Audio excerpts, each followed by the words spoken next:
咱来看咱国军今年唯一一场基地营区的开放活动哦，拜六伫嘉义的空军基地举行。军方今仔嘛先进行预演，有 F-16换上2000个电视，空军的救护队哦嘛伫现场演练，咱做回来看卖。因为目前我是刚接任领队，我相信这应该不一定是最后一场表演。那后续的话，因为我们还是持续做一个训练，那培养我们的飞行训练。 飞行的技术跟团队的默契，这是我第一次的那个演出，那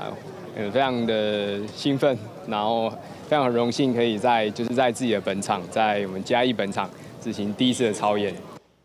这届开放哦，佫有真精彩的雷虎小组的操演，嘛因为永远高教机哦要来取代 AT3的飞行任务，这嘛是 AT3的教练机最后一届的操演咯，未来就会全面来接替，带来全新的表演的节目。